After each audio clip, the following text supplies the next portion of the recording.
Hello and welcome to the Raptors Show on the Sportsnet Radio Network. Make sure you find the Raptors Show wherever you listen to podcasts and subscribe, and please rate and review the show. Reminder, we're streaming live on Sportsnet's YouTube channel and every live on Sportsnet 360, Monday to Friday from 2 to 3 p.m. I'm your host, Wing Liu.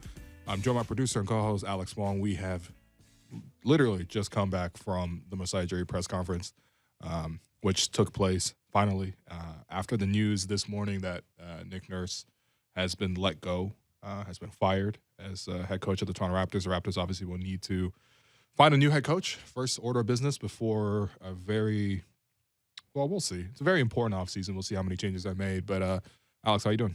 Yeah, I'm good, man. You know, obviously the news came down this morning that after 10 years with the team, 5 years as an assistant, 5 years as head coach, including a championship, Coach of the Year award, Nick is out. What was your, I know we've talked about this a lot in the last couple of weeks, kind of speculating about Nick, whether he was moving forward with the team. What was your reaction initially hearing the news?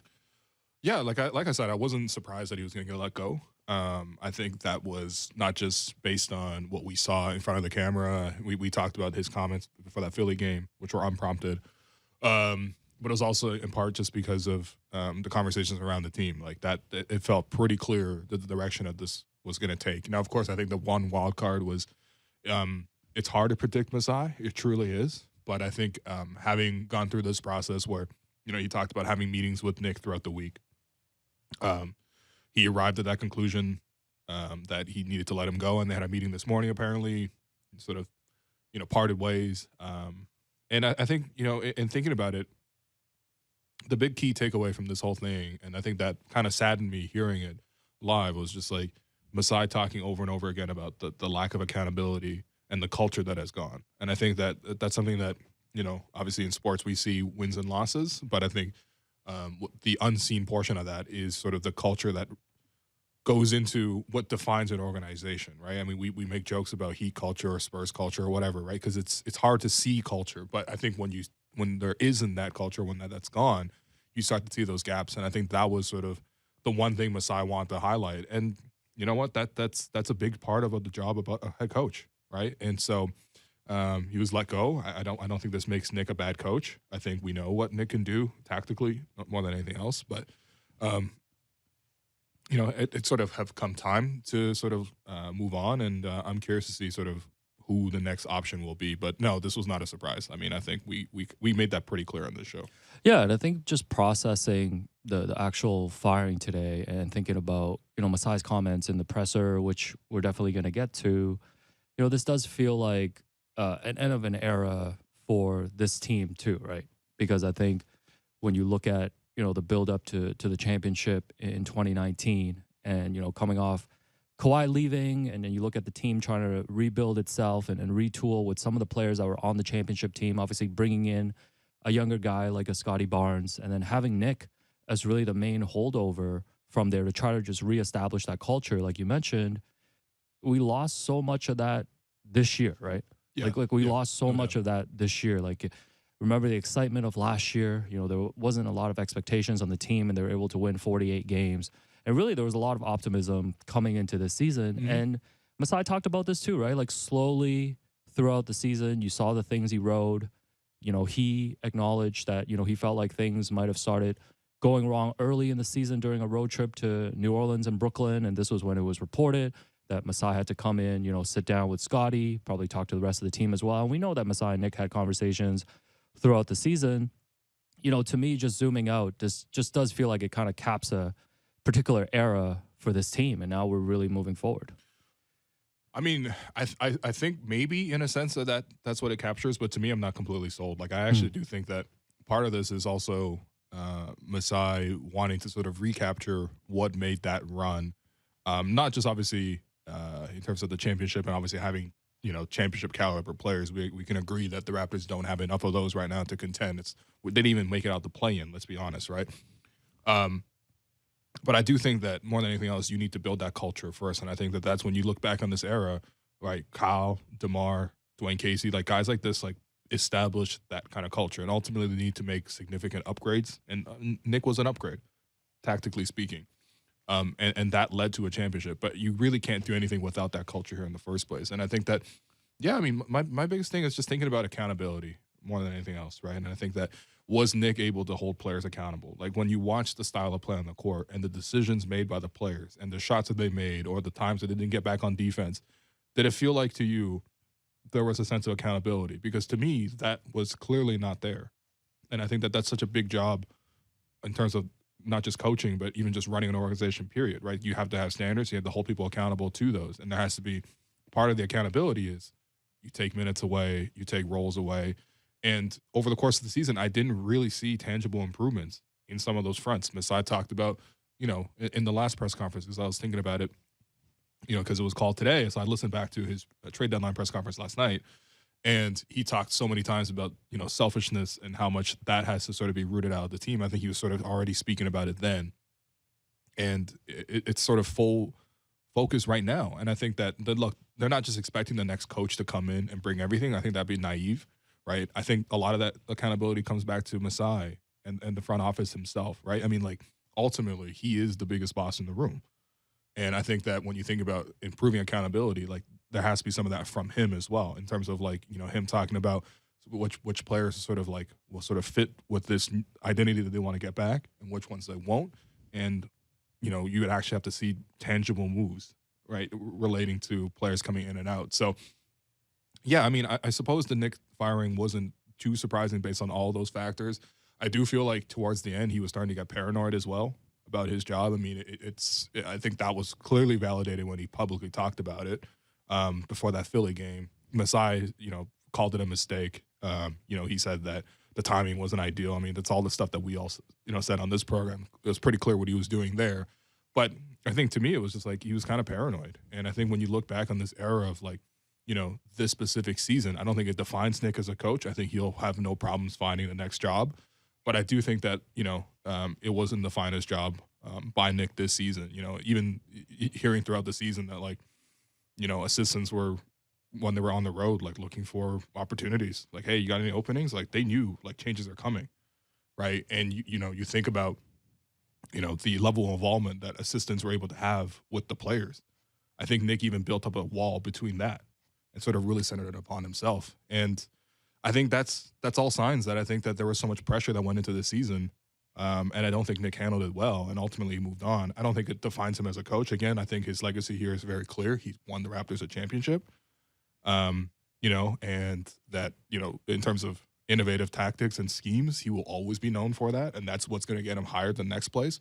But I do think that from what I've learned of the situation, and I'm sure that's only a little bit of what's going on, people have to factor in the people aspect of the coaching position as well. And I think that that's for the next coach for the Raptors to come in. They need to establish more discipline, more culture, more accountability, and set pretty clear, defined roles for everybody moving forward.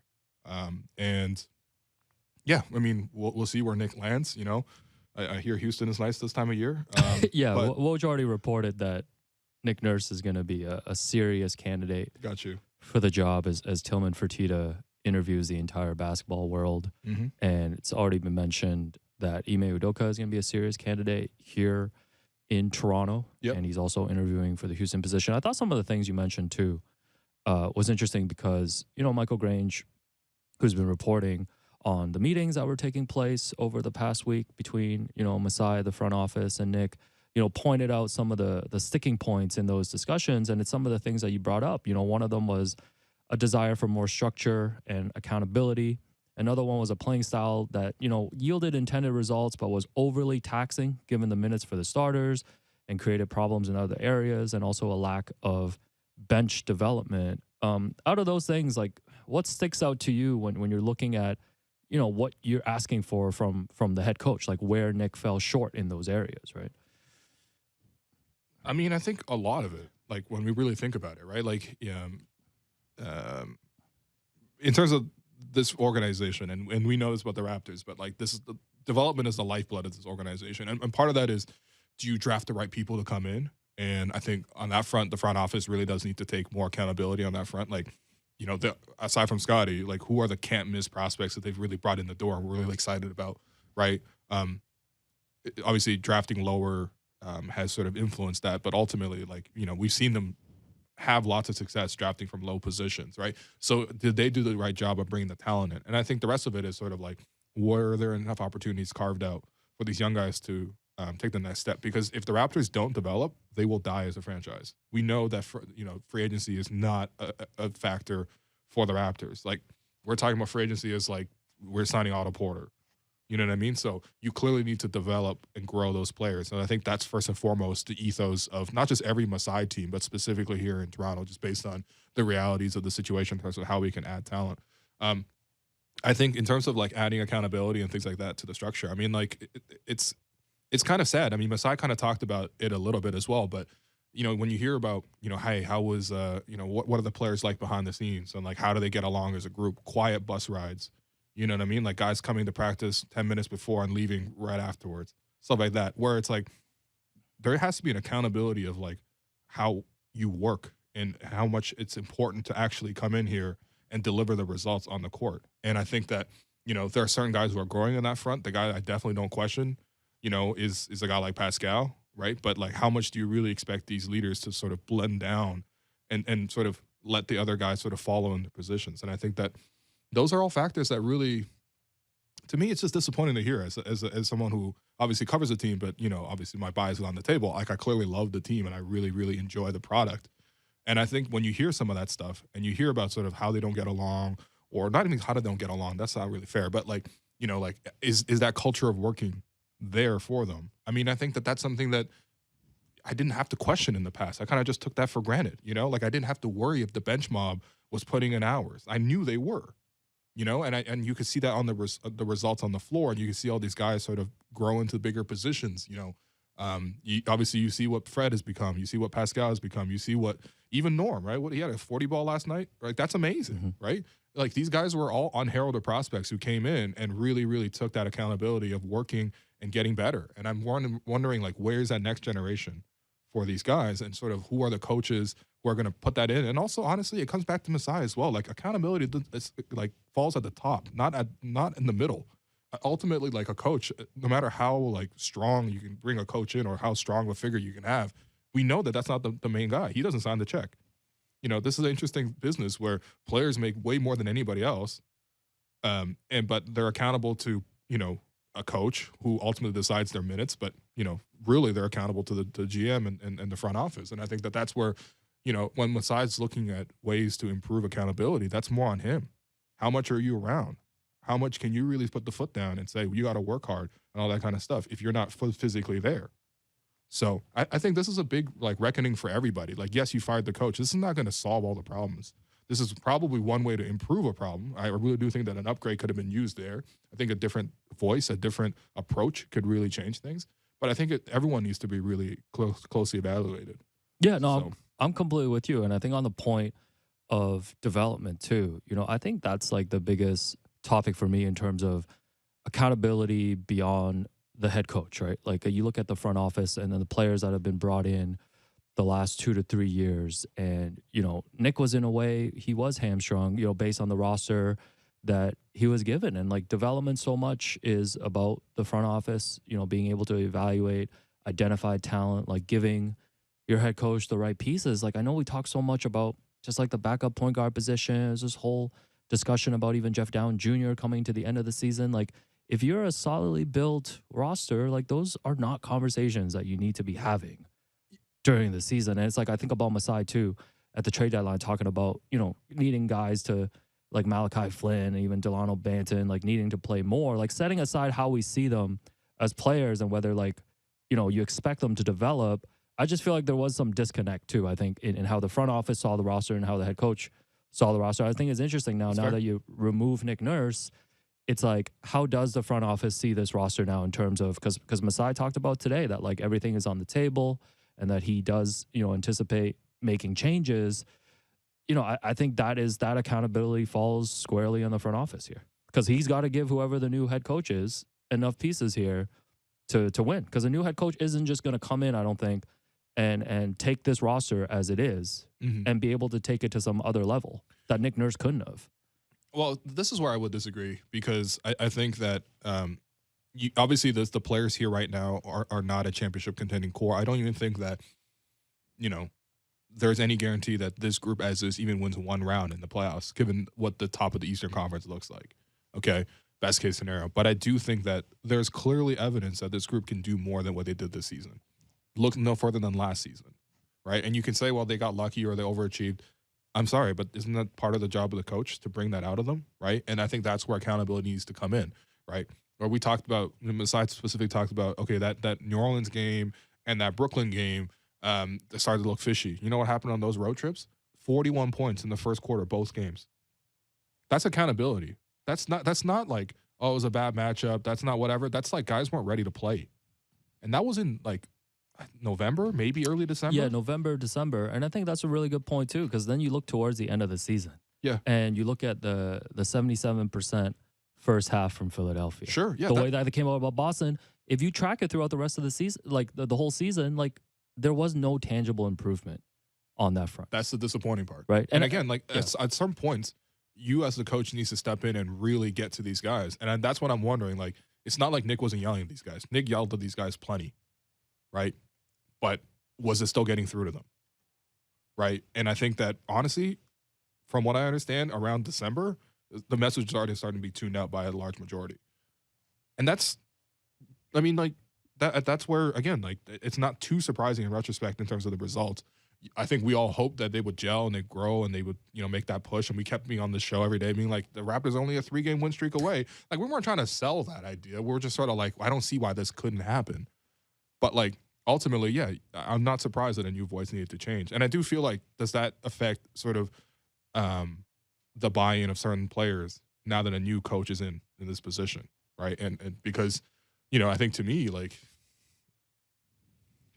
I'm not sure. I'm not sure how much buy-in, like, for a lot of the players towards the end that happened. Like, when Nick made his comments, everyone was pissed.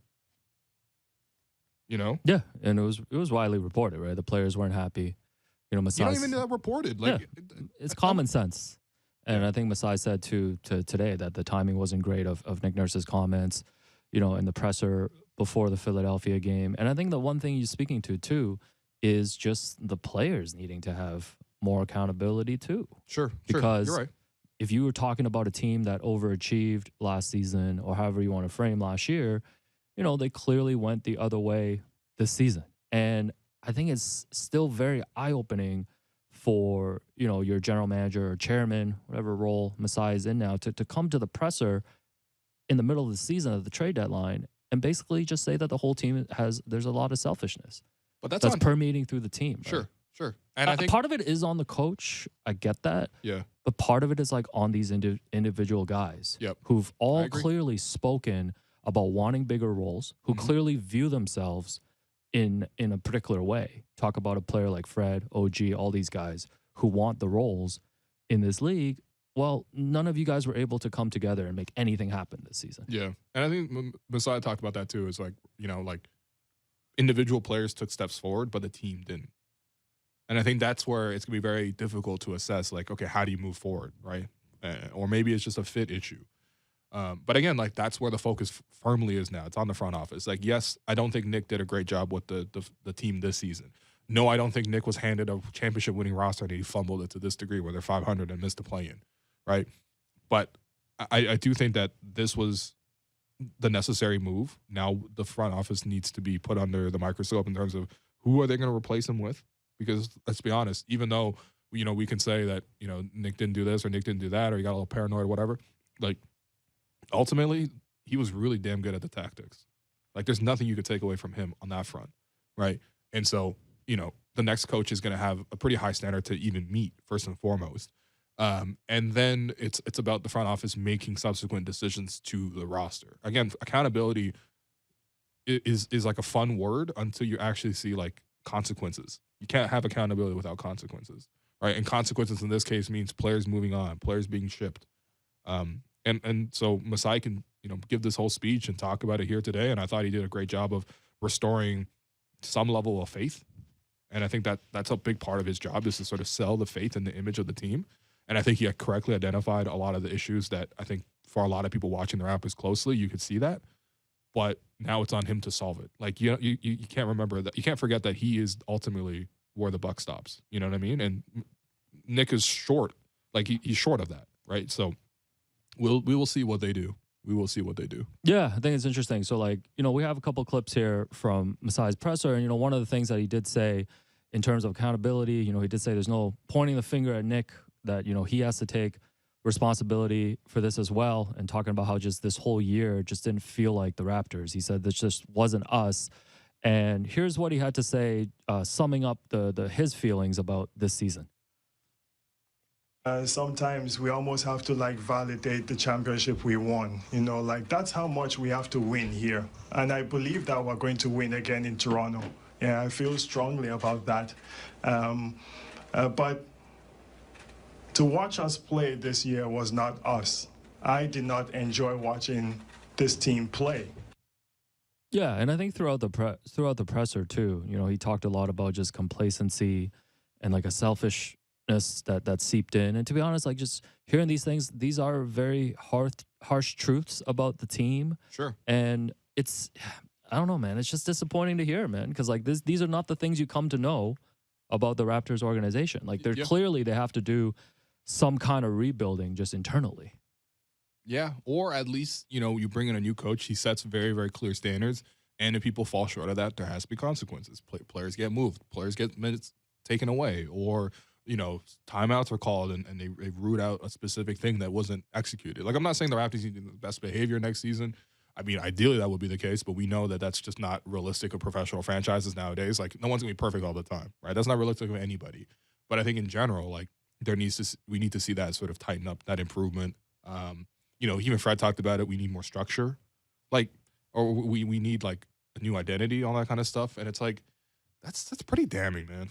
And I gotta say, for coming from Fred too, that was Nick's probably the guy that was not closest with Nick, but probably maintained the best relationship with Nick. Yeah, and for him to say that, that's pretty damning. No, I thought Fred's, thinking back to just Fred's presser, he did say a lot of these things, right? He talked about how you just can't learn from osmosis just because we won a championship, and this is a brand new group now. And he mentioned too that they have to make a decision on their style of play. Mm-hmm. And that was consistent with what Masai said today too, when talking about the new head coach. He said that it's really important who we're going to bring in has to convince us of a good style of play that we think will fit. And, he talked about that being a key. And he also talked about, here's what Masai talked about in terms of, what changes that, when he's looking at internally. Yeah, many things. Look at the roster, maybe in a different way. I think we have to figure out shooting on this roster in some kind of way. We have to figure out who fits and who doesn't fit. I think on the overall, maybe manage people better, and maybe see things a little bit deeper, because when we hire people, I let them do their jobs, that's been a strength of ours, the last 10 years here, but I'll pay attention now, to be a little bit more. Yeah, on the roster construction thing, I know you asked Masai too about his takeaways from kind of the Vision 6-9 build the last couple of years too. To me, that's an exciting thing that came out of this presser is some of the acknowledgement to have to look at roster building in this different way, right? Because they have been very entrenched in a way of wanting to build a team out a particular way. And I feel like there is going to be some flexibility now going into the summer. Yeah, I mean, it was refreshing to hear Masai talk about the need for shooting. I even asked him explicitly because I really wanted to hear it on the record if he believes that shooting is a developable skill, or do you need to bring in players who have already demonstrated a track record of being able to shoot? Because I think, to me, at times watching the roster build, that wasn't clear, right? And even the way the Raptors have built the roster in terms of okay, maybe you can structure it in a different way, but that's where I don't necessarily blame Nick so much about what was he supposed to do with the offense at times, right? We have three guys who can handle the ball in Scotty, Fred, Pascal. We have realistically 3 guys who can shoot the 3 at a good level. I'm doing my 10 things piece on the season, and one of the big points is about shooting. The Raptors were 26th in catch and shoot threes made this season. They were 26th in 3-point percentage on catch and shoot threes. The league average this season was 37.7% from three. The Raptors had one person in OG Anunoby who was over that mark, and he was at 38.7. That's like basically average.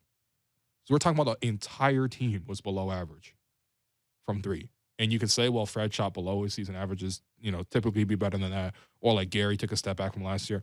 I'm not as interested in that. I'm interested in the fact that the whole team was below league average in three-point basic. shooting, right? So it's like those things just, to me, that's where if we're talking about accountability, it doesn't stop with Nick. It stops with Masai. We need to be very clear about this. This is about Masai. This is not necessarily about Nick. Today was about Nick because he got let go, and we already detailed all the reasons. And again, I don't want to say like now it's all solved because he's gone.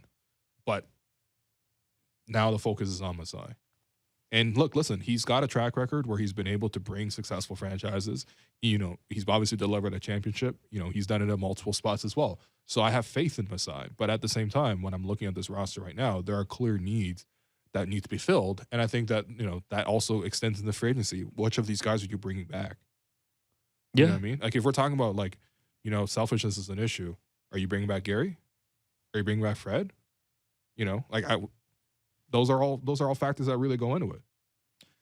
Yeah, and I think the key guy that you're looking at in terms of building the roster ahead and even looking at who you want the new head coach to come in and really build a strong relationship with, I think Scotty's at the center of all of it, right? They drafted him last year at a Rookie of the Year season, and Masai also talked about how this was a learning curve season for Scotty, right? Like he had to figure out a lot of stuff, and there was a storyline, and it was reported that Scotty maybe didn't work out as hard this past summer, and Masai addressed that too, saying that this summer has to be different for Scotty compared to last summer. And the questions were also asked about whether Scotty meshed with the more experienced guys in the room, and you can just read between the lines. The more experienced guys start with Fred and Pascal, and Masai acknowledged that while there are high character guys in the locker room, these are the conversations that are fair to ask when you have a season like this, right?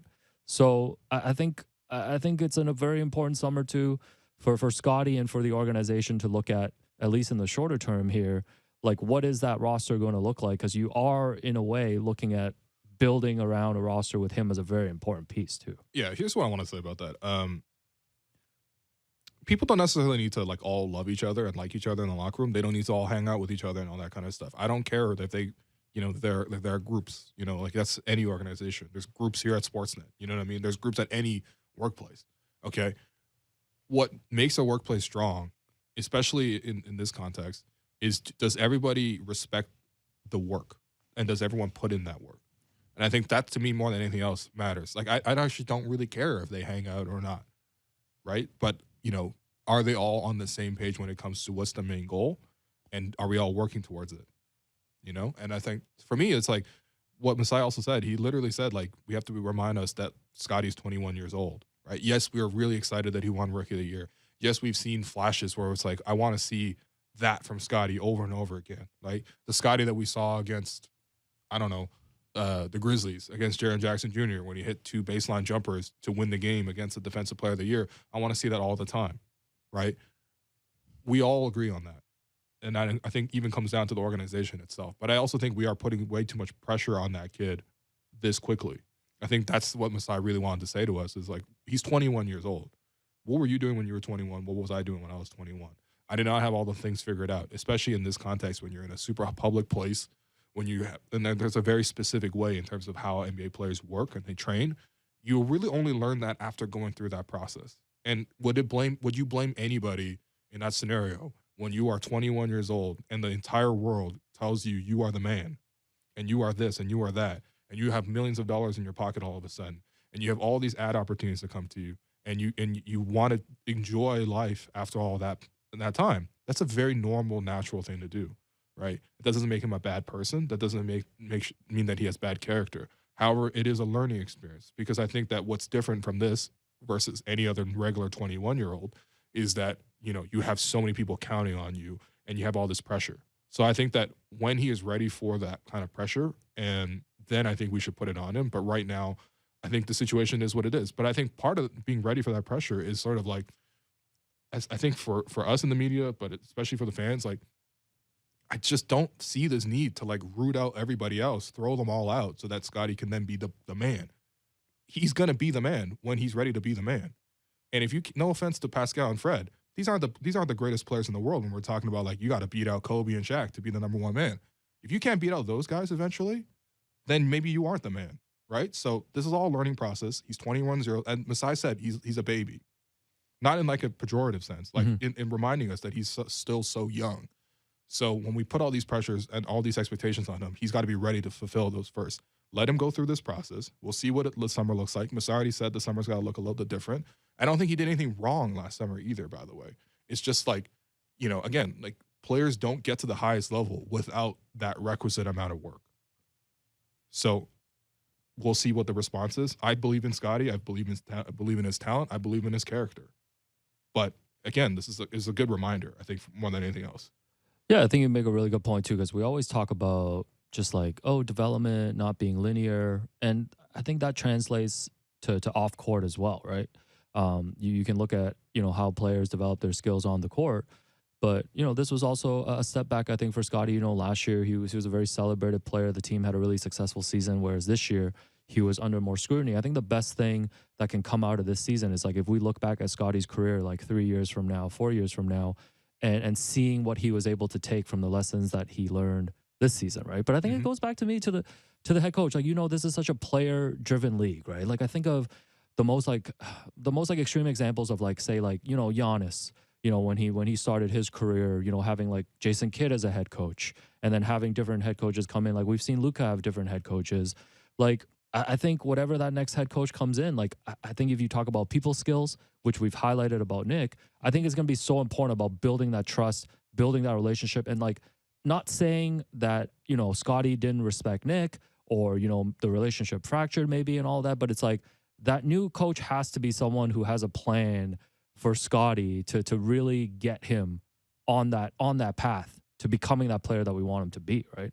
Mm-hmm. So I think that's one of the most important things when you start looking ahead to who the next head coach is going to be. Yeah. Like, and you know how this works. Like whenever a coach goes out, the next coach, you want to hire someone with the qualities that the outgoing coach didn't have, right? Because those are the things that stand out. Yep. And to me right now, just thinking about it, reacting to the news today, I think the people skills portion of it is huge for me. Like I know the X's and O's, all of that is very important. Yeah. But I think there has to be a strong voice in that locker room, just to be able to like build and bring these guys together if these are the guys that are going to come back together.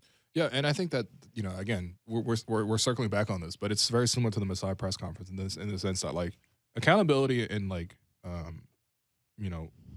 having these standards and sort of introducing more discipline, another word that Masai used, is like it's a two-way street, really, right? Like you set the standards as a coach, and if they fall below them, there are actions, and if they fall above them, there are rewards. Like that's just how any sort of organization or any sort of business should really be.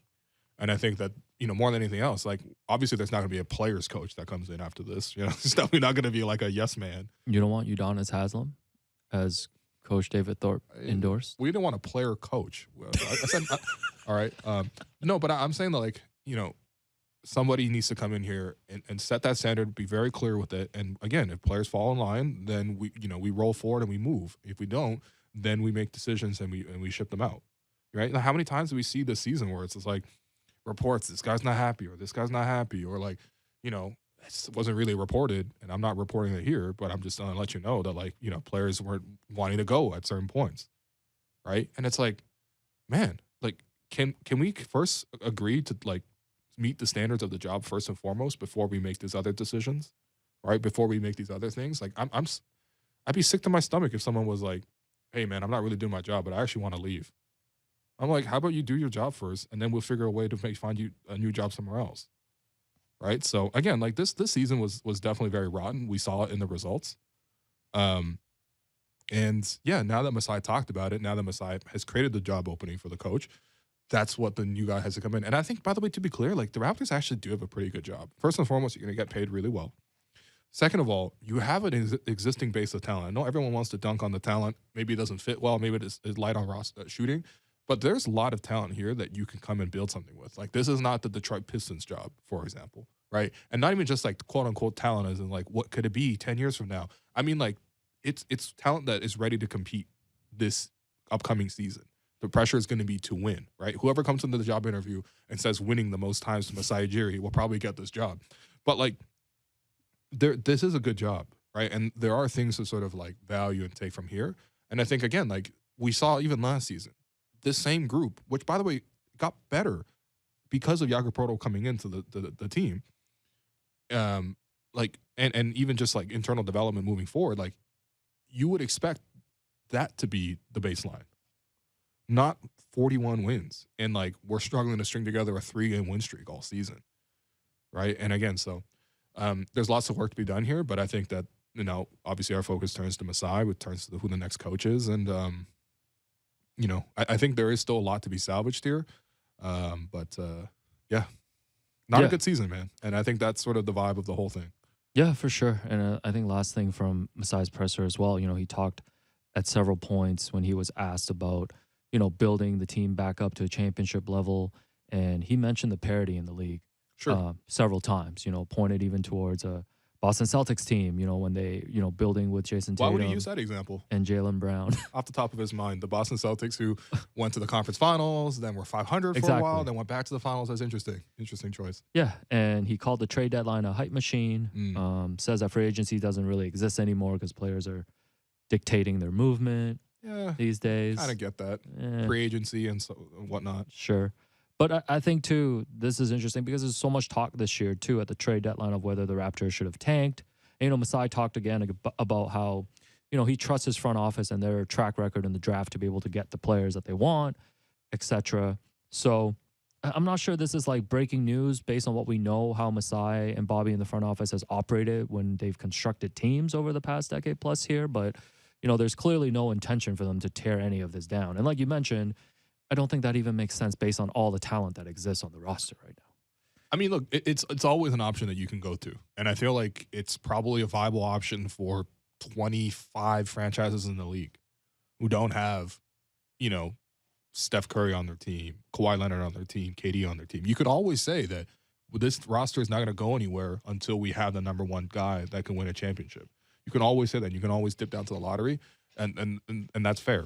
And I think that that's certainly fair with this one because I'm convinced that none of these guys are going to be championship number ones on the roster currently.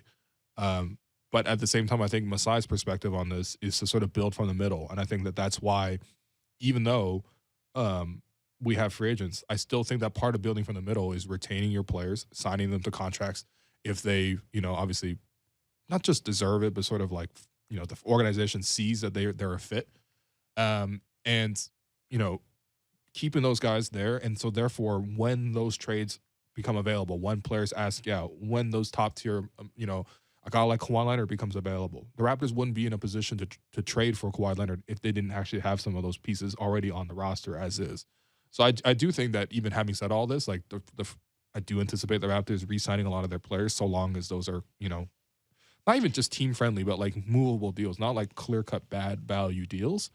And then making pieces and twists and adjustments from there. But yeah, that's not a surprise. Like this is how Masai moves. He builds from the middle. He didn't rebuild in Denver, and he didn't really rebuild here in Toronto. The closest he came to that was when he traded Rudy Gay, and he was apparently about to trade Kyle Lowry out the door as well. But of course, thankfully, James Dolan said, "I'm good. I don't want to be fleeced by Masai again. You just traded me, Bargnani."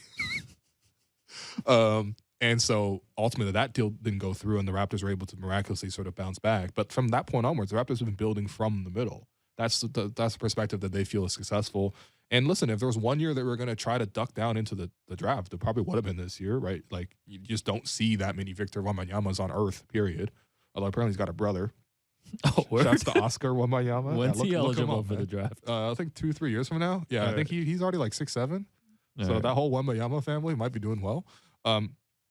But like, this was the year, but he clearly chose not to, right? He got in a guy like Jakob Poeltl, who, by the way, today he talked about that deal felt fair to him because they see Jakob Poeltl as a top 10 center in the league. Called him a championship piece. Said that he would fit in on any of the contending teams that are playing right now, which I don't think he's wrong about. Like, I don't think you're expecting him to be the difference maker, but, you know, Jakob came in and I thought he played really well with the team. Yeah. And he elevated the team like in ways that, again, you know, didn't, you know, matter in the final result. Before we take the break, man, let's just shout out to Nick too, man. I know last Sure. last couple of weeks, all the speculation It's been over hostile his on the show, job. man. It's been hostile. It's been a It's- hostile It is takeover. what it is. But it's like, and maybe we don't get to it all today, but it's like you zoom out and think about him coming in as a rookie NBA head coach, taking on that position, them Yeah, trading yeah. for Kawhi and making things work, and helping them to the championship in that first season, right? And shouldn't forget the following season too, how well that team played Yep. without Kawhi. That was a team with culture, by the way. Yeah. Because the talent on paper wasn't even good enough to have the second best record in the You league. don't win 15 straight games in the regular season Yeah. without that kind of infrastructure that's there. Yeah. That for sure. level of championship infrastructure. And, the Tampa season was tough. You could even give credit to him last year as well, right? Sure, yeah, I think we with the did. 48 wins. So really, if you look at it, like this was the first tough season, and I think it revealed a lot of things, and the team's probably just in a place now where a coaching change does make sense. Mhm. But, I don't think people are coming away with this feeling this way, but I don't want people coming away feeling a particular way about Nick. Like Nick was a very successful head coach here. Here's the thing. The day you get fired, you only hear about all the things you did Mhm. wrong, right? And again, when more times passes, we will think about it much more even. And I think there's obviously lots to celebrate. That's also very clear. His record in Toronto really is kind of untouchable in a way, right? Yeah. And, unfortunately, he moves on. He's going to get another job. I'm sure, Houston has an opening. And Wow, why are you saying that so casually? I swear, if he goes to Houston, there'll probably be more info that comes out. I'm surprised there wasn't a Nick Houston. I'm surprised Massage presser at 11. I'm surprised the Nick and Houston presser wasn't at 11:05. They should have overlapped it like the Suns Clippers. They should have had him and talking back and forth, man. Warriors. Oh my god. Besides, like, there needs to be more accountability. And do Nick you would be like, think- there needs to be more shooting. Do you think the next head coach will have his own We need to signature let the hat? coach the team. Do you think he will have CBC appearances as a police officer? Well, it wasn't just a police officer. He was also a janitor. Oh, in that's the right. 1800s. Yeah. The concerts, all that kind of stuff. I know. I always thought that extra part of Nick was really cool that he took us into the rest of his life. I think one of the things too that we never celebrate enough is just like the work that these people do in the communities, and the Nick Nurse Foundation really did invest a lot in terms of like no stuff here Neo in Toronto. no Neo concert no more next Neo season. concerts. You know what I mean? We're not hearing that anymore. But no, I just think that like yes, there are definitely good things to be said about Nick, but honestly, on the day he gets fired, that's not necessarily the highlight. But anyway, we're gonna take a break. I've been your host, Walu. That's Alex Wong. You're listening to the Raptors Show on the Sportsnet Radio Network.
Welcome back to the Raptors Show on the Sportsnet Radio Network. I'm your host, Wayne Liu. Continue to be joined by producer and co-host Alex Wong. This is not our usual Friday energy, by the way. And also this press conference, we could have been dining out on this for the entire week of the program. Yeah, you compared it to just pulling like leftovers out the fridge, right? No, in fact, I'm anticipating cutting more clips, and when we come back on the air on Monday, us just taking this out of the fridge and reheating it. Yeah, whatever you need, man. Yeah. No, because we were prepared to come in here and talk about Nets Sixers Game 3, just the game where everyone hits each other in the nuts, or like Warriors Kings Game 3, where the Warriors finally won and they actually look pretty damn good without Draymond. Not saying that they're better without him, but still they really rallied. Or even Clippers Suns, a pretty exciting game. The Suns, were unable to really put away a really plucky Clippers team until the very end. Also, Norm had 40. Wasn't ever seeing that happen before. That's really impressive. Shouts to Norm. But we had to push all that because, again, we had this not even a bombshell. Is this a bombshell? This is a bombshell, actually. You know what? What am I saying? Firing the coach is a bombshell. Well, we were just talking all week, too, about the lack of Raptors coverage. And you were speculating every day about this Masai presser. This is why I was waiting on it, because I felt like the other decision, the Masai presser was clearly contingent on when he was going to let go of Nick. Mm-hmm. And, yeah, I know that it took quote unquote so long. It's only like a week in the grand scheme of things, but obviously we're very inundated daily in terms of needing more news every single day. But these are tough decisions. You reevaluate. You meet with people. You meet with players. You obviously meet with the coach, and you evaluate everything. At the very end, you make a decision. And so, you want to talk about who's going to replace Nick? Yeah. So you got some candidates. There's some candidates. Ime Udoka. So, as you mentioned, obviously. Yes, Ime Udoka is the one that's been brought up the whole time. By the way, biggest winner of this whole scenario, Heavy.com. Oh, they got the scoop? No. They were Ballpit first this on whole it. time. Okay, was Steve on it, right? Ballpit first. Yeah, shouts to the Ballpit, man. Yeah.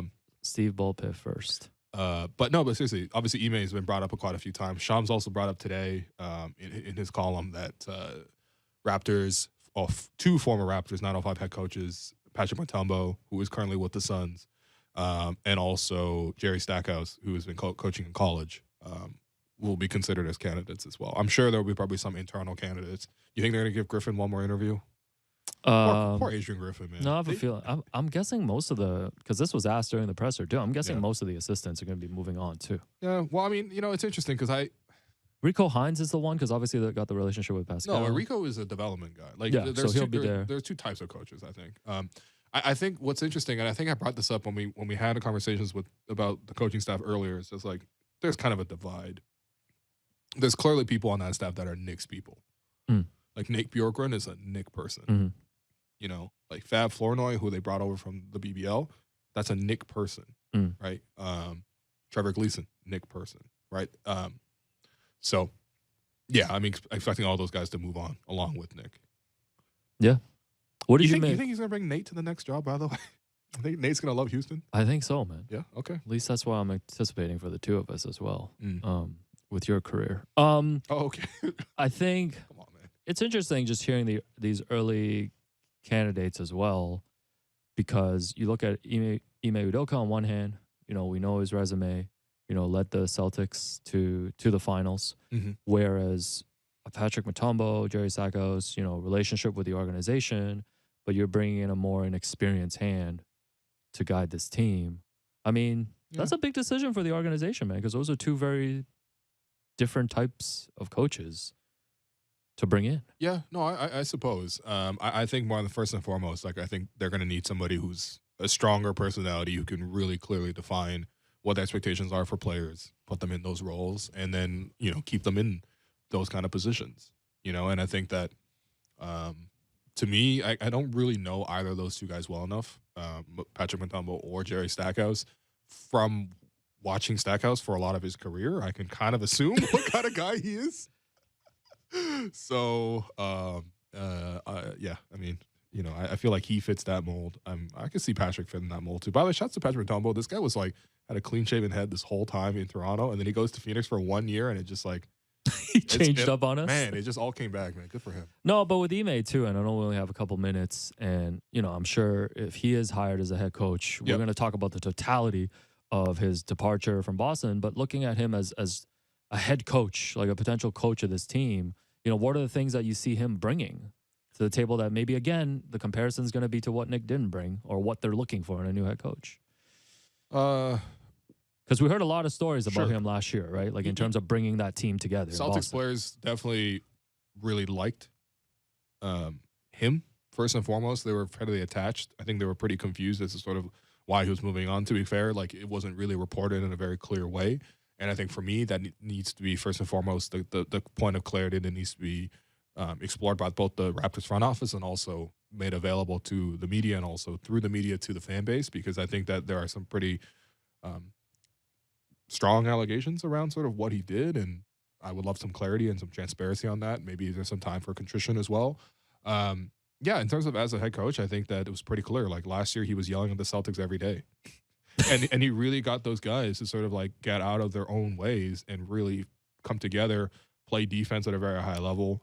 If he's going to use the same strategy, which is no guarantee, but, a lot more switching defenses, less like swarming guys, all that kind of stuff, more accountability on the man-to-man defense, being able to sort of lock guys down. And I wouldn't mind some of that in Toronto. But again, like it's hard to say because it's a completely different roster. And to be clear, Boston had a lot more talent than Toronto does right now. Like the Raptors don't have a Jason Tatum anywhere close to that in the roster right now. So, of course, there will be decisions made. But, yeah, I think when we hear more news about that or more reporting around that, then we will sort of explore it more. I think it'd be a good idea to bring someone in from Boston as well to sort of hear their experiences. But, yeah, for now, Nick is gone. Masai gave another press conference. What would you rate that Masai press conference, man? That's a solid 9 out of 10 for me. I was going to give it 8 out of 10. Okay. Yeah. Right. Pretty solid. Pretty infatuated with these press conferences. Anyway, that does it for us today. I've been your host, Willu, and you've been listening to the Raptors Show on the Sportsnet Radio Network.